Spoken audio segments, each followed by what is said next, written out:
Kesaksian akhir abad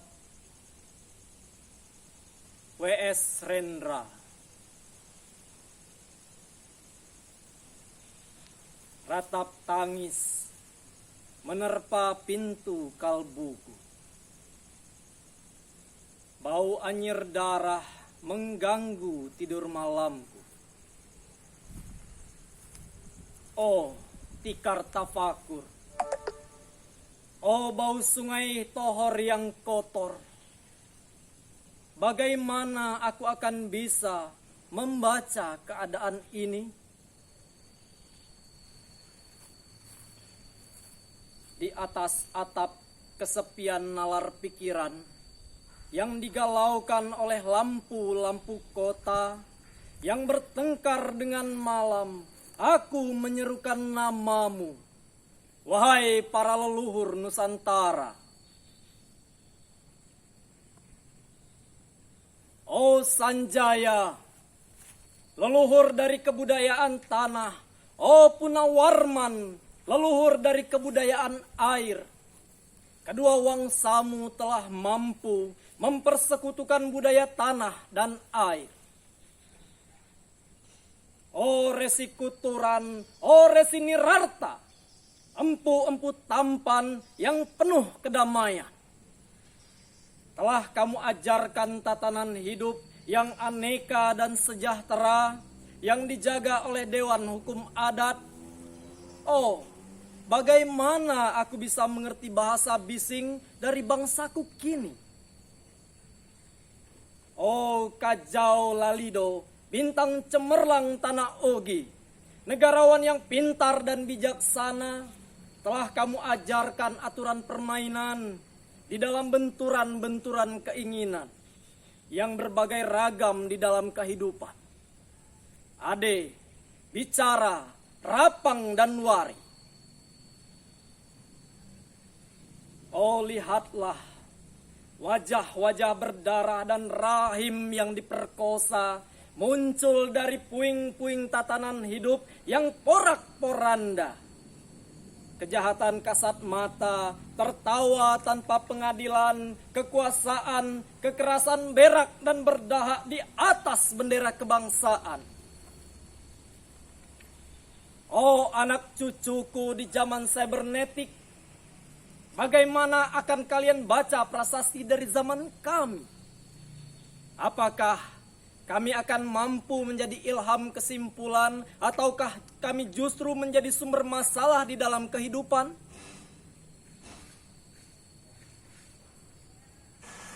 Dengan puisi ini, aku bersaksi bahwa rakyat Indonesia belum merdeka.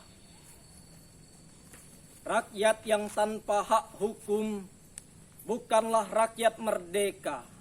Hak hukum yang tidak dilindungi oleh lembaga pengadilan yang mandiri adalah hukum yang ditulis di atas air. Bagaimana rakyat bisa merdeka bila polisi menjadi aparat pemerintah dan tidak menjadi aparat hukum yang melindungi hak warga negara? Bagaimana rakyat bisa merdeka bila birokrasi negara tidak menjadi aparat rakyat, melainkan menjadi aparat pemerintah yang berkuasa? Bagaimana bisa rakyat merdeka bila hak pilih mereka dipasung, tidak boleh memilih secara langsung wakil-wakil mereka di Dewan Perwakilan dan juga tidak boleh memilih secara langsung camat mereka, bupati, wali kota, gubernur, dan presiden mereka. Dan partai-partai politik menganggap rakyat hanya abdi partai. Yang dinamakan masa politik partai, kaula partai, atau hamba partai. Bagaimana rakyat bisa merdeka bila pemerintah melecehkan perdagangan antar daerah dan mengembangkan merkantilisme dendels sehingga rela menekan kesejahteraan buruh, petani, nelayan, guru, dan serdadu berpangkat rendah? Bagaimana rakyat bisa merdeka bila provinsi-provinsi sekedar menjadi tanah jajahan pemerintah pusat, tidak boleh mengatur ekonominya sendiri, tatanan hidupnya sendiri, dan juga keamanannya sendiri.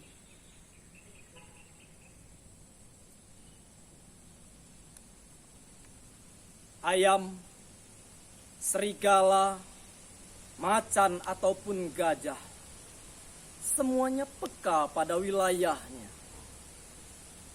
Setiap orang juga ingin berdaulat di dalam rumah tangganya. Setiap penduduk ingin berdaulat di dalam kampungnya, dan kehidupan berbangsa tidak perlu merusak daulat kedaerahan.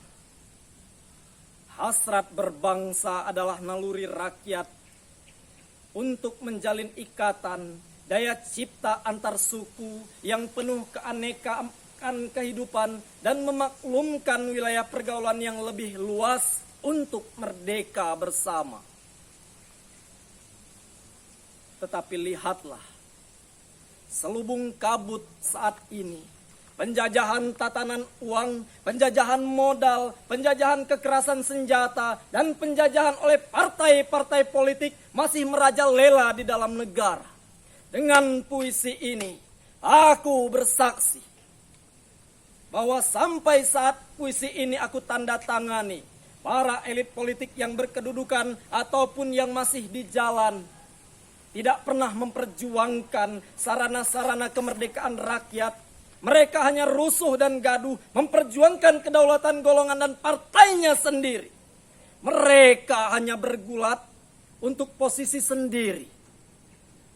Mereka tidak peduli kepada posisi rakyat, tidak peduli pada posisi hukum, posisi polisi, ataupun posisi birokrasi. Dengan picik mereka akan mendaur ulang malapetaka bangsa dan negara yang telah terjadi.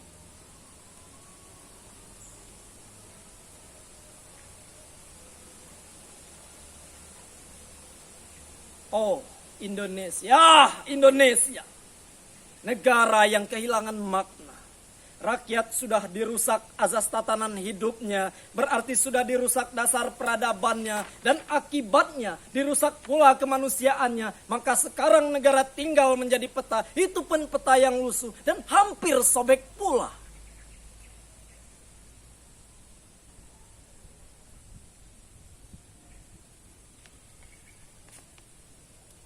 Pendangkalan kehidupan bangsa telah terjadi. Tata nilai rancu, dusta, pencurian, penjarahan, dan kekerasan halal.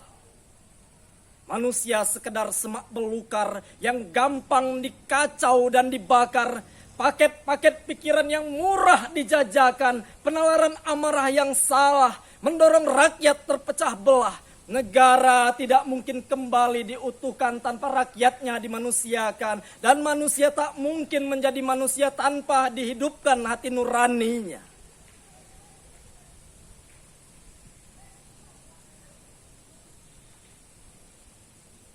Hati nurani adalah hakim adil untuk diri kita sendiri.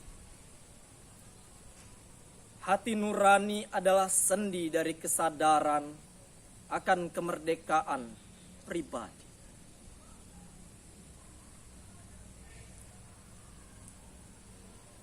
Dengan puisi ini, aku bersaksi